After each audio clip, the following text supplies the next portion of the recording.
takes his family out, the place is gonna empty out.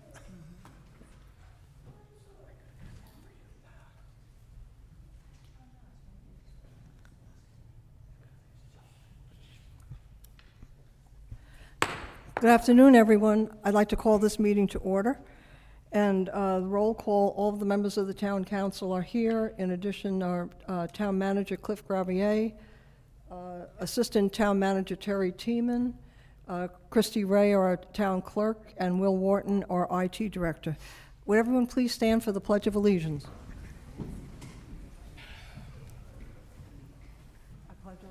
To the flag of the United States of America and to the republic for which it stands, one nation, under God, indivisible, with liberty and justice for all.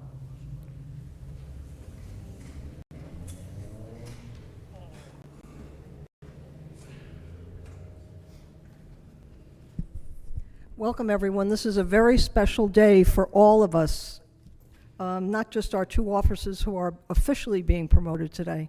So I just wanted to welcome everyone.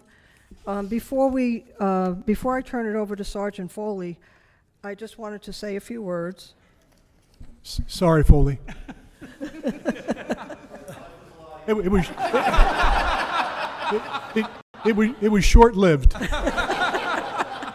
Yeah, you won't have enough time, sorry. No, I think for all of us, we are where we are today, and we've succeeded in our careers because of the people who have loved and supported us, throughout the years. Those who birthed us, gave us inspiration, and helped us and mentored us along the way. And I think for these two officers, the same is true. So I'd like to first introduce to you the most important people in this room, and those are the people who loved and supported him. So when I call your names, please stand up and remain standing, because we're going to give you a round of appreciation when we're finished. So first, for Deputy Chief Norman's family, I'd like to introduce his mother, Jill, and his wife, Jocelyn, and his incredible two sons, Siler and Easton, who have done a great job in taking care of their little sister, Felicity. I would like to introduce Sarah Norman, his sister, and Mac and Jordan Palmer, his father and brother-in-law, and his mother-in-law, Kendra, couldn't be here today. She is in Florida. She chose Florida over attending a board meeting. Can you imagine that? What a mistake. And I'd like to introduce Corpolano's family, Robin, his mother, and Nick, his dad, Mackenzie, his girlfriend, and Dave Marvel, his girlfriend's dad, and also his wonderful nieces, Gianna and Vienna. So let's all give them a round of applause.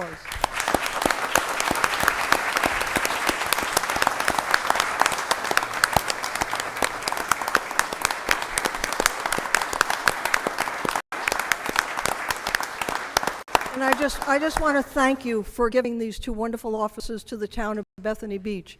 I'd also like to introduce those people who've kept Justin in line all these years, and they're standing at the back of the room. And they just want to make sure he goes through with it and everything goes well and he doesn't embarrass them. First, I have Brian Martin, who is the president of the Bethany Beach Volunteer Fire Company.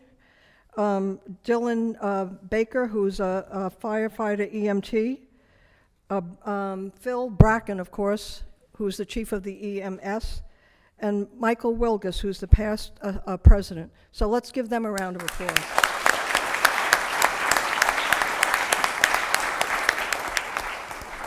And I'm not going to make the same mistake I did last time when I couldn't remember Justin's name, doing it from memory. So I've written them all down, and I have them in order this time so I don't forget. This guy here, I don't remember his name, so we'll go on from there. We have Amy here, who is the person who's the clerk there, does a great job. Sergeant Riddle, Sergeant Elliott. We have Corporal Andrews. We have Patrolman Ryan. We have Patrolman Contorno, Patrolman Meredith, and we have two seasonals with us here today, Patrolman Tressler and Patrolman Sini. So let's welcome them.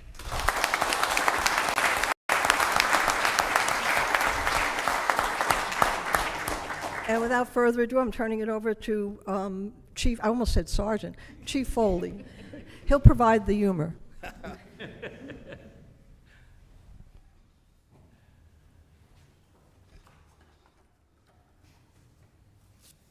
All right, Mayor, Council, Town Manager, guests, thank you for having this conclude today. It's something that hasn't happened in years past with the prior administration. We're very grateful as an agency that you guys honor and recognize not only our service, but our dedication to the town. Corporal Lano, come on up here, buddy. Stand up. You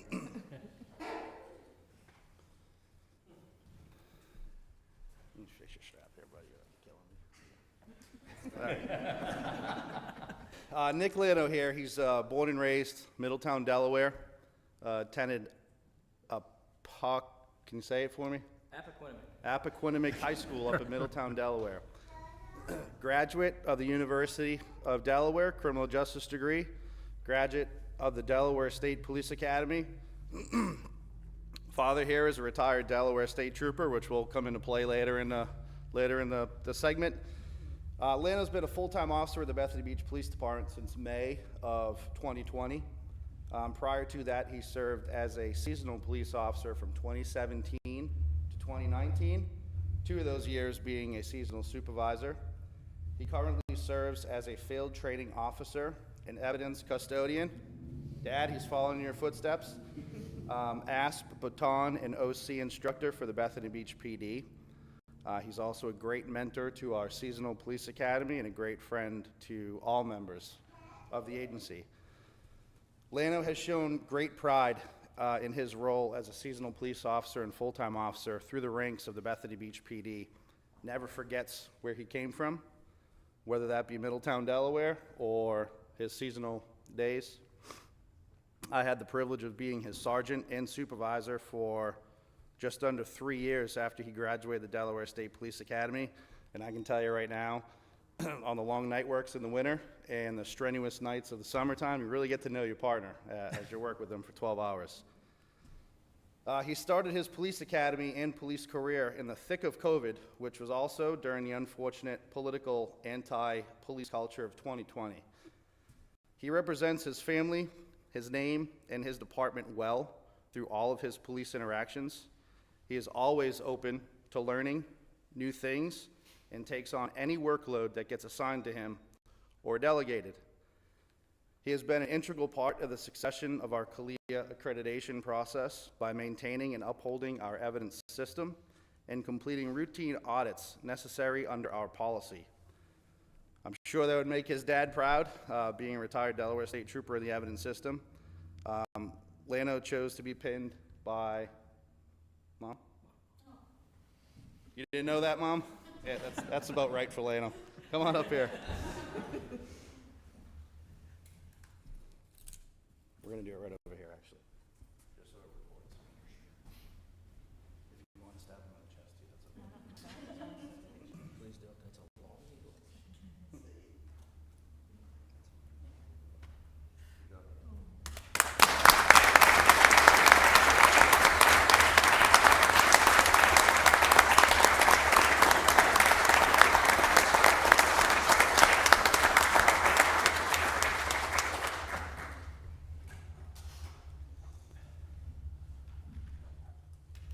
All right, next up, Deputy Chief Justin Norman. You want to come up here?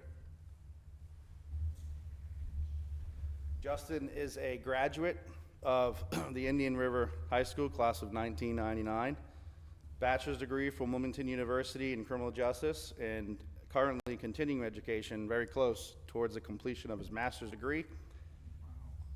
Justin's been hired by the Bethany Beach Police Department as a seasonal officer in 2000, and that lasted until 2003.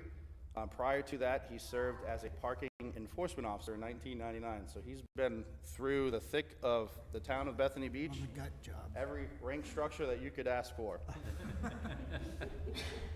He's a volunteer at the Bethany Beach Fire Company since 1996, where he joined with his father, Randy. He served on the board of directors and held many administrative positions in their command structure, including president and deputy chief. He is currently an active life member with close to 29 years of service. He served with the Millville Volunteer Fire Company, EMS, from 2001 and 2003, right up to his academy that started in September. He's a graduate of the Delaware State Police Academy in 2004 for Ocean View Police Department. He served as a sergeant with 9 years at Ocean View PD, transferred to Bethany Beach Police in February of 2012.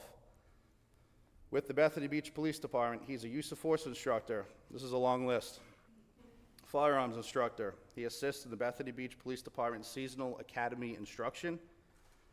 Special events coordinator, Town of Bethany Anti-Terrorism and Homeland Security Planning and Logistics. A master instructor to the Delaware State Police Academy, which he is one of 20 in the whole entire state. He regularly instructs the Delaware State Police Academy and was relied upon by their administrative staffs to teach and facilitate instruction for other certified officers.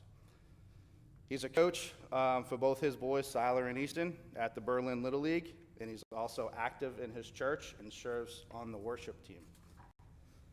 As you can see, between his law enforcement career and service to our community through the Bethany Beach Volunteer Fire Company, he's a very committed person to this town. He takes pride in being a father to his children, Siler, Easton, and Felicity, a husband to his wife, Jocelyn, a great son to his mother, Jill, and a great brother to sister, Sarah. I've been fortunate enough to be great friends with Justin since 2002, since we've been seasonal police officers. If your father, Randy, was still with us today, he would remarkably be proud of the man you are, the father and son you have become since 2007. Justin chose to be pinned by his wife, Jocelyn. You want to please come up here for this? Just go stand next to the microphone.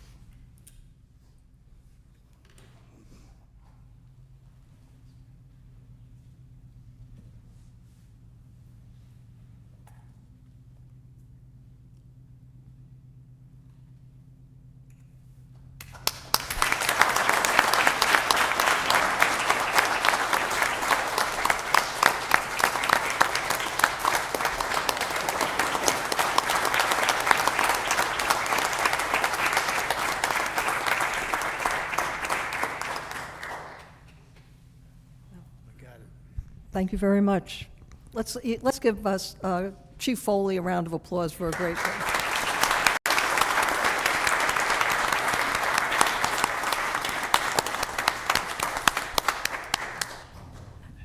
And thank you all for coming. You don't have to stay here for, this is very boring. It's worse than school. Thank you all for coming, and thank you. Thank you for giving us these two fine officers. Bruce, you can move up. You can move up one row now. It wouldn't be a meeting with you back there. Come on. You too, Jack. You too, you can move up.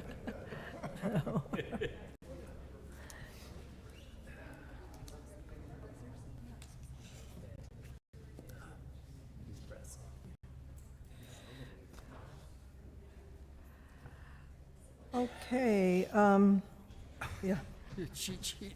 yeah, I needed it this time. Okay, the next item on the agenda is the approval of the agenda with the amendment we made of moving the official promotions to the beginning of the meeting. Have a motion? So moved. Second. All those in favor? Aye. Any opposed? The ayes have it. The next item is approval of the special meeting minutes of April 15th, 2024. Do I have a motion? So moved. Second. Are there any discussion, any changes? Okay. All those in favor? Aye. Any opposed? The ayes have it.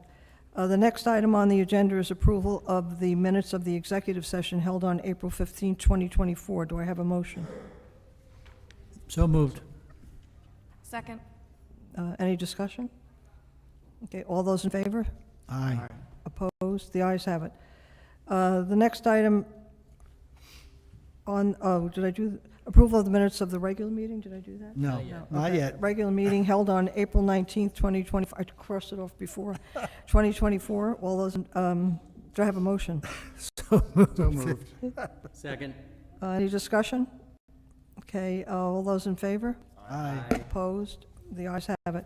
The next item on the agenda is approval of the financial report. Mr. Morris. Thank you, Mayor.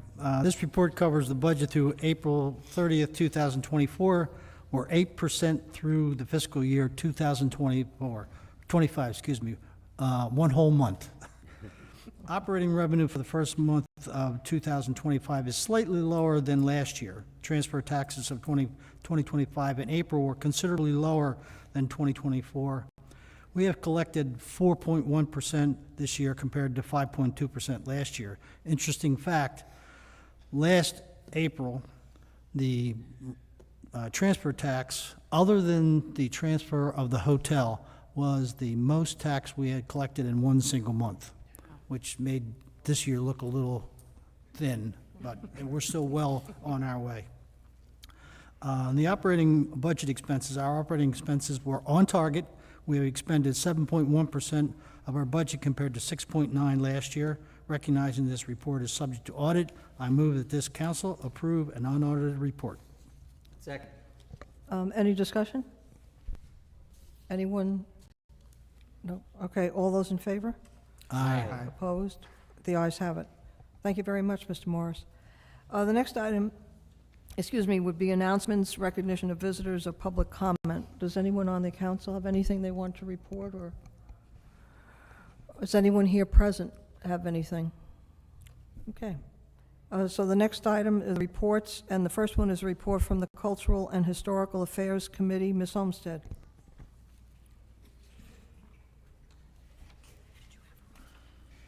I don't, but I wouldn't mind just saying something.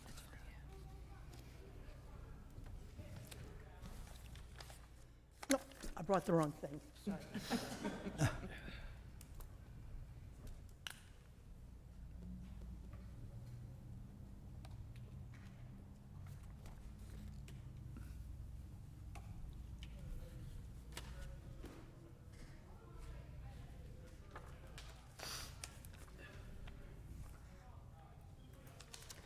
Sorry about that. So many papers, so many things to do. So much fun. Let's see, CHAC met on May 8th this year, and at that meeting, first of all, the committee reviewed the May 4th special event that was held at the Dinka Irvin Museum. It was on a Saturday, and I think I mentioned last month that we were going to do this. It was kind of revolved around the Kentucky Derby and horses, and it was very interesting. We had a special exhibit of all of the things that, all the jobs and way that horses are part of our culture and society growing up, I mean, as time goes on. Excuse me. The event was very well attended.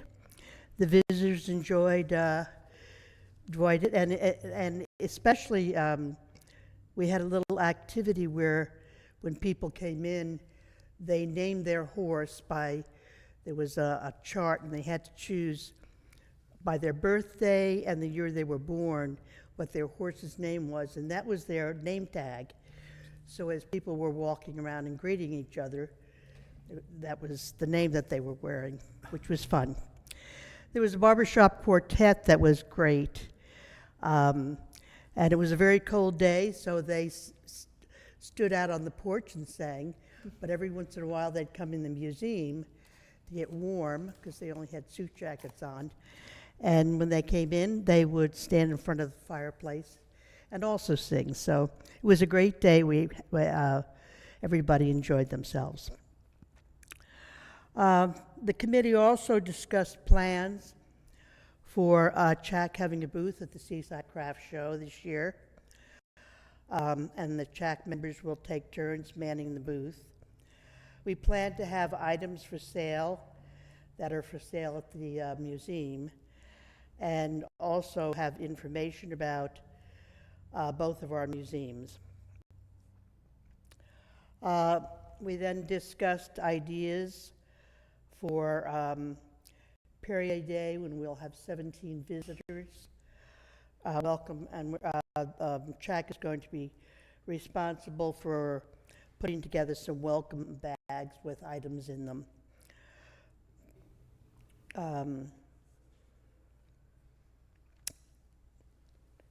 Finally, we reviewed a plan for monthly events that would be sponsored by CHAC.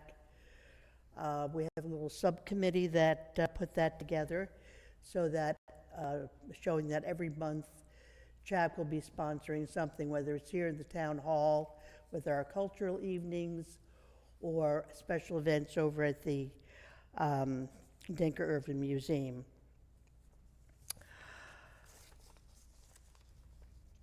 CHAC then approved changing the day that we meet. We usually meet on the first Wednesday, or the second Wednesday, rather, of each month. But as that conflicts with when the museum is open during the summer, we're going to try meeting on Tuesdays for the next 6 months, rather than have that conflict when docents can't be at the museum and here at the meeting at the same time. And that's all. Thank you. Thank you very much, Ms. Olmsted. Anyone have any questions? Okay. No. That was a very good program you had over at the, at the museum the other day. Thank you. Mayor, I just want to comment and thank Carol, for the work going on with the special weekend with our Perrier guests. That's going to be a lot of fun. Learned a lot about that at our meeting at Cottage Cafe, and it's going to be really a special weekend, I think, for both of us, for our visitors as well as us. So thank you for everything you're doing to coordinate that. Thank you. You know, it was a year ago today that we took off to go over there to visit them. Yep. Okay, the next item on the agenda is a report from the Bicycle and Pedestrian Safety Committee. Mr. Hinman and Ms. Keel. Well, we had a we had a meeting a couple weeks ago, and sort of did a little bit of a debrief from our session that we had with our community get-together, where we sponsored, I think it was 6 community areas coming together to talk about their programs for the upcoming year, their initiatives. It was a really good learning experience. And I think it really provided a little bit of enthusiasm for all of us, just to sort of renew our spirit a little bit about the opportunities ahead of us, and that we're all trying to do the right thing, right? We're trying to reduce the level of risk for our pedestrians, our bicyclists, walkers, and drivers. And I think the key thing is we've really got some more unique ideas coming up that we'll be working on around sort of taking the Wave 1.0 and making it Wave 2.0. And I'm looking at Dan, who helped really get that started for us. That's going to be exciting, a great way to connect with the community. So, Teresa, why don't you add to that? I don't have a whole lot more to add to that, other than the police department did coordinate a couple of bicycle checkpoints the end of July and early August. And for those of you who have not participated in those before, we are at Pennsylvania and Wellington, and DelDOT comes down and they do some minor repairs on your bike, and they hand out trail maps, and they hand out lights and helmets, and it's really a very well-attended event. And I think one of the best attended events that they have in the state is the one down here. Thank you, Mayor. That's it? You're welcome. I was looking forward to the slide presentation. Yeah, no. Can I bring my bike over and get it tuned up? You sure can. All right. You sure can. Okay, thank you very much.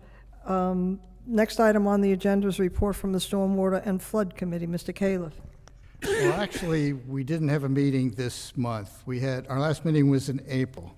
However, we had a very good trip this month. A couple weeks ago, we went up to Kitts Hummock, to St. John's Preserve, and to a forum on creating a flood-ready community. There were 3 of us from the committee who went. Great forum. There were representatives from DENREC, from Sea Grant, and University of Delaware. And it was a great presentation.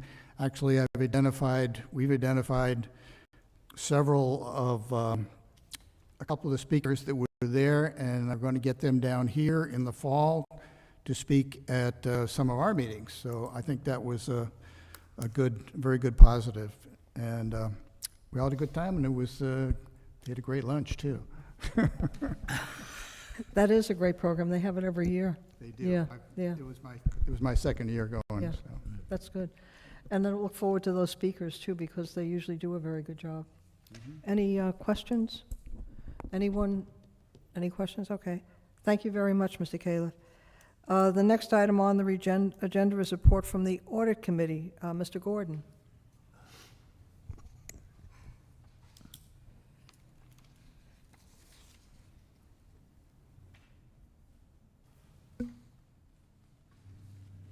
Well, we didn't get lunch, but we got donuts. The Audit Committee met with its external auditors, UHY, on May 10th to discuss progress of reporting on the town's fiscal 2024 year and its performance. Audit field work is essentially complete, and the auditors are will soon start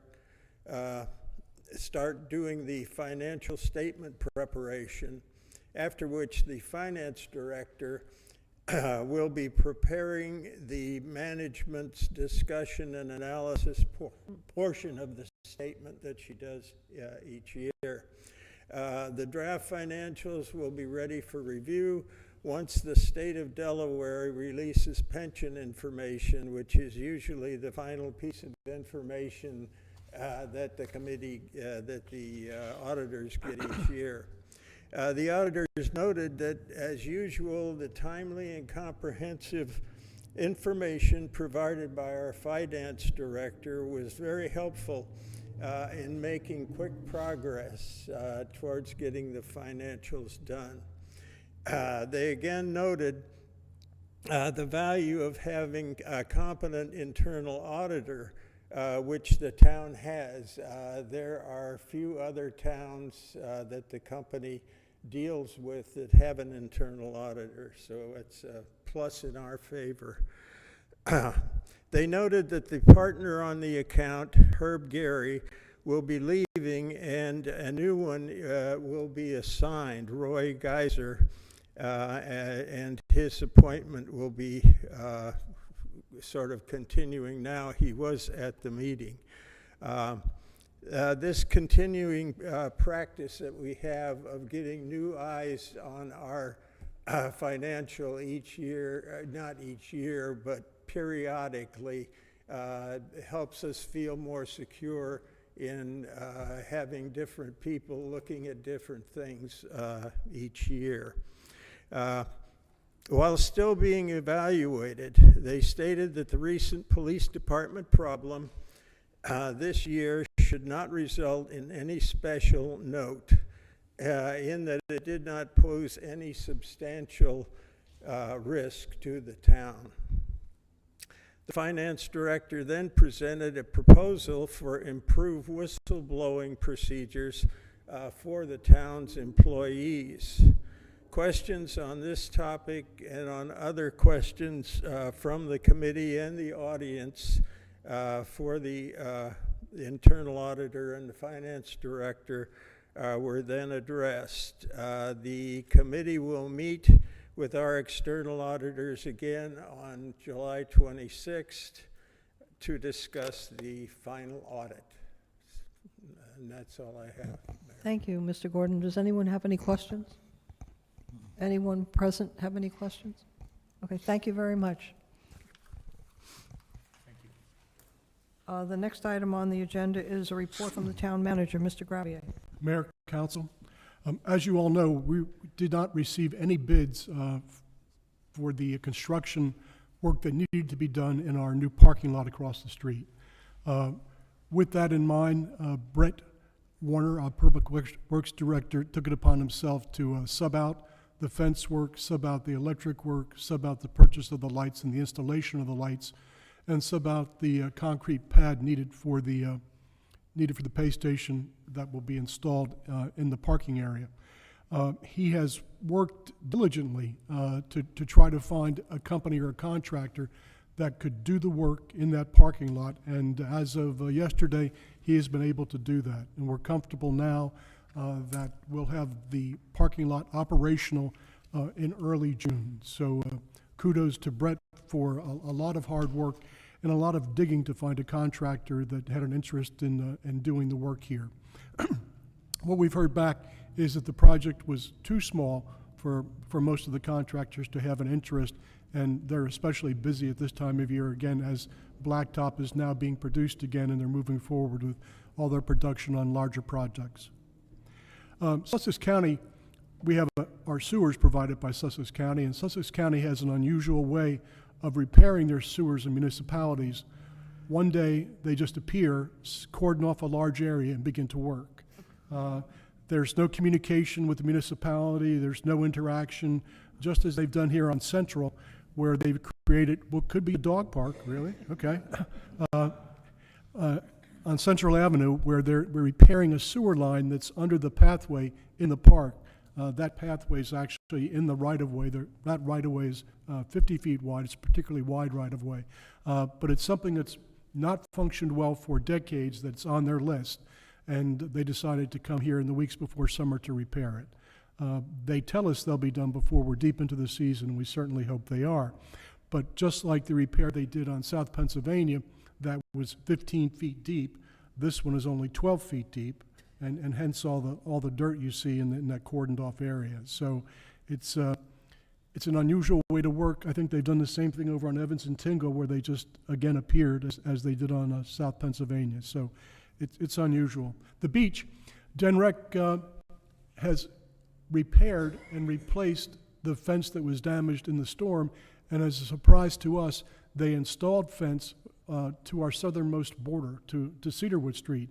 We were under the impression that we were going to have to do that here this year, but they first repaired and replaced the fence in front of the area that was replenished, and then they came back and finished and went to Cedarwood Street with fence. So that's a positive. They've also touched up a lot of the ramps, and that's a good sign for us, because lately here in the past, they've not worked as much as we would like to make sure that the ramps allow people to access the beach in a way that's comfortable for them.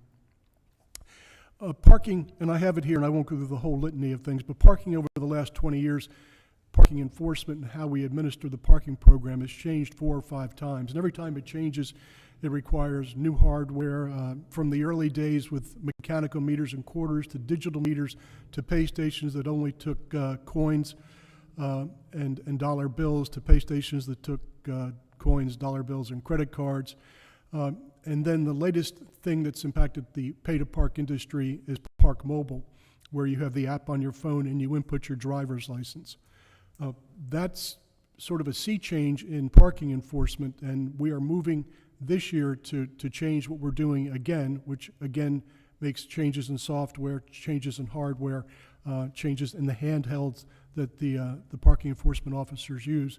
And we're moving away, and we will do it here in the beginning of the season, where you go to a pay station, you pick up a receipt, and you put the receipt in your windshield, which causes a host of problems with enforcement and with people appealing their tickets because they'll close the door, the ticket moves, and it's a lot of things that it will resolve for us. And we'll be inputting tag numbers. And we're doing that because next year we'll be going to LPRs mounted in cars. They're license plate readers, and the license plate reader picks up a tag that's not paid and sends an electronic alarm to enforcement officers on the ground, and then they respond to the area where they have the violation. So before the year's over, at pay stations you'll need your tag number. There'll be no more receipts, and next year we'll be doing the LPR. Rehoboth, Ocean City have been using LPR vehicles for a number of years in their pay-to-park areas. It's not something that we'll be able to use in our permit-to-park areas because we do the hang tags. And there might be a way we can accomplish that with some kind of a digital tag to be displayed somewhere in the car, but we're exploring that. Seasonal hires, I'm pleased to say that in parking, lifeguards, trolley, code enforcement, we are fully staffed. The police department, though not hitting their mark of 18 for seasonal officers, have hit 14, and that's double what we had last year, so that's a significant improvement. And Public Works is still looking for another 5 to 10 employees for their shifts during the summer.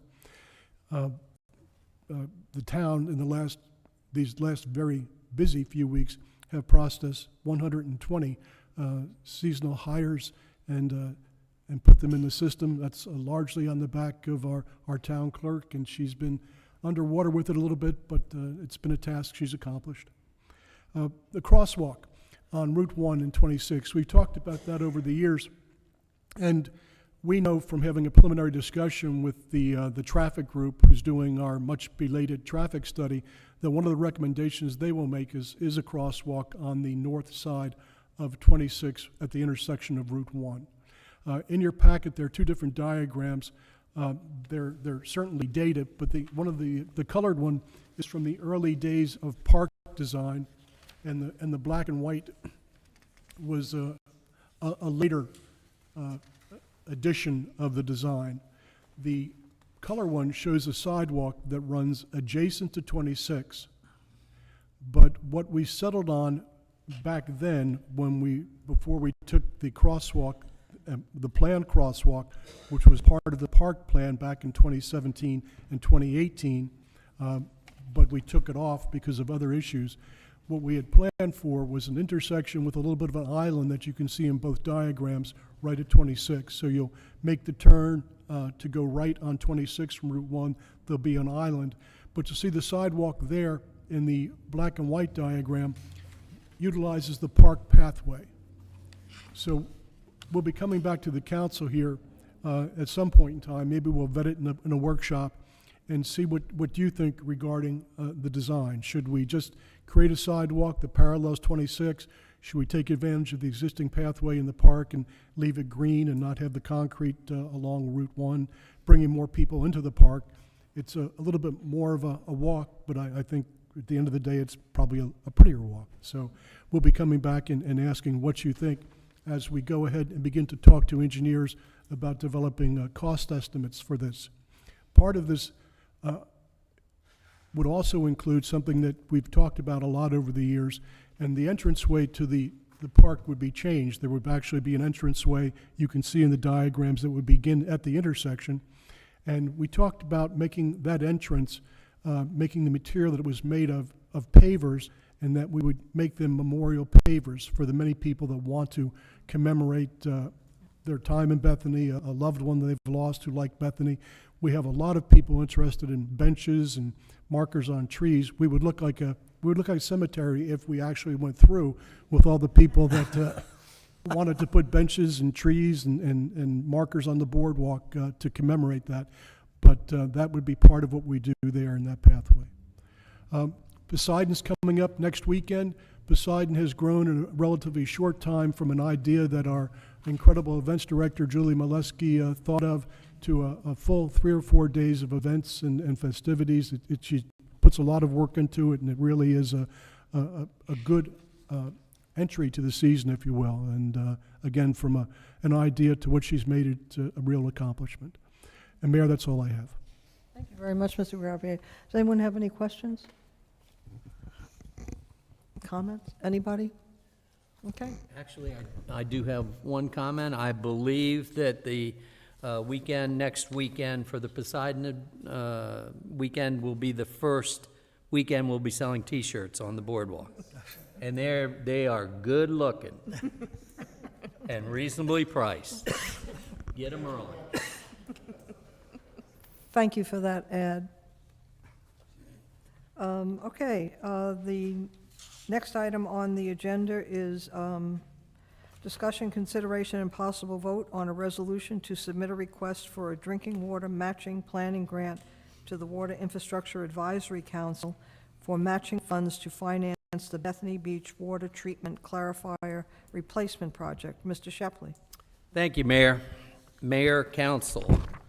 The resolution that you have in front of you, which I will read in just a moment, is to request some matching funds from, I'll tell you who in a minute, from the state of Delaware, for the design of our new clarifier, which was discussed last month at length in the special meeting. For those of you who weren't there and may not know, the clarifier is a critical piece of our whole water system, providing potable water to the entire town. And the purpose of the clarifier, which is, again, vital, critical, is to remove solids from the water that's pumped up from our 4 wells. The clarifier was built and installed over 30 years ago, and basically it has close to reach the end of its useful life. So the resolution, the grant that we are applying for, one of the requirements of the grant, unlike a lot of the grants that we get, is that the town pass a resolution stating what we're doing, why we're doing it, and what the money is going to be used for. I would like to read the resolution, and it's on the 2 displays for you. The Town of Bethany Beach, Sussex County, Delaware, Resolution Number 2024-1, by the Mayor and Town Council of Bethany Beach, approving and adopting by resolution. Whereas the Town of Bethany Beach Council has made the maintenance and improvement of existing infrastructure a stated priority of the town, and whereas replacing the existing clarifier with a new clarifier will provide residents with reliable potable water service, reduce long-term capital and maintenance expenditures, and whereas the Town Council has continually encourage town staff to leverage existing town funds with additional grant funding to maximize the use of town's dollars, of which there are $50,000 available in the 2024 water operating expense budget. And whereas the Water Infrastructure Advisory Council offers grants to assist in financing wastewater planning that recognize and are consistent with the town's comprehensive plan and the goals of shaping Delaware's future. Now, therefore, be it resolved that the Council of the Town of Bethany Beach, Delaware, hereby directs the Water Department to submit a wastewater planning area grant application to the Water Infrastructure Advisory Council for up to $50,000 in matching funds to assist in funding the Bethany Beach Water Treatment Plant Clarifier Replacement Project. Thank you, Mayor. Are there any questions? Yeah, I have one. Oh, wait a minute. We first need a motion on the floor. Do you want to move? I would like to move that we approve the pending resolution. Is there a second? Second. Okay. Okay, now any discussion? Anyone? Sorry. Sorry, Bruce. There are people watching. Bruce Fry, 505 Genmar, Bethany Beach. I just wonder why it said wastewater in there twice, because this is potable water. I don't know the answer of why it says wastewater. It's a wastewater program, so I. They're combined or yes. something? Yes. Just seems strange. I have another question. We're not truly replacing the existing one. We're talking about a new one. Well, Well, I there- mean, I don't know that that's been decided So- yet, but At our workshop, you reviewed 4 recommendations. The council has not made a decision on which recommendation is going to follow. So it may be replacing, it may be retaining. You haven't decided what to do going forward yet. Okay. and this grant specifically as it states in the resolution, is a matching grant, so dollar for dollar. We spend $1, they pay for $1, up to $50,000. And it is for the planning of this project. So that will be part of this whole process. So would, if we, At the end of the day, after you make a selection on which recommendation you're going to use, you'll be able to use these dollars for your engineering design. okay. So you're just planning ahead to be sure we have the funds to go Yeah. forward Well, with to be able to design or get in whatever. sync, if we move forward and we apply for a loan, there's a timeline we're going to have to adhere to, so this will be part of that, so. Does this also suggest that we're we're committing to pay 50,000 ourselves? Or is this part of that motion? Is that? No. I mean, I don't think it's part of the motion. The motion is to apply for a grant of up to $50,000 in matching funds. If the preliminary planning work was a total of $50,000, we would only get $25,000 from the state. I suspect the planning will be much more than $100,000, the planning and design of whichever option we choose. But for us to get the money from the state agency, we'll have to at least commit 50 before they'll give us the 50. They'll match up to 50. Up to 50. Dollar for dollar, yes. Okay, I just wanted to, okay. Anyone else? Okay, we have a motion on the floor and a second. All those in favor? Aye. Any opposed? Okay, the ayes have it. Thank you very much, Mr. Shepley. You are welcome. Next item on the agenda is discussion, consideration, and a vote to appoint Rich McHugh, also known by his mother as Richard McHugh, When I'm in trouble. Chair of the Charter and Ordinance Review Committee. Do I have a motion? Oh, first have to present it. Okay, Oh, yeah, yeah. sorry. I just wanted to point out that at the present time, I'm the chair of the Charter and Ordinance Review Committee. And since I've become mayor, it's been increasingly difficult to be able to give that committee the attention it deserves. And now that we have another attorney on the council, I know you're going to say that, and a far better one, I would like to suggest that we have, or I would like to make a motion that we appoint Rich McHugh as chair of the Charter and Ordinance Review Committee so they can move forward with some work they really need to do. Do I have a second? Second. Discussion? Do we have a resume for this gentleman? You want me to get back up and do another 15 minutes? With no discussion, all those in favor? Aye. Aye. Those opposed? Okay, thank you very much. And thank you, Rich, for agreeing to do this. The next item on the agenda is discussion, consideration, and possible vote on a contract to provide in-car information systems, body cam and in-car video system, and video system storage for the police department with the Axon Corporation in the amount of $154,844. Mr. Gravier. Mayor, council, you have a copy of a contract with Axon. This contract was put together and negotiated and bid by the Office of Management and Budget in the state of Delaware and their contracting services department. They actually received 2 bids. Axon was the lower of those 2 bids. And this is to take a system that's comprised of a number of different components that are not compatible in body cameras and in-car cameras, make them one system using one set of software and one device to retain all the captured video. An interesting feature of all this is that that each car will have its own individual modem. When we were exploring pre-days of Comcast, when we were talking about what individual homeowners might be able to do, we looked at Cradlepoint devices, which you were able to pick up from Verizon, where you would actually receive the signal and convert it into your internet signal. So each car will have its own individual modem.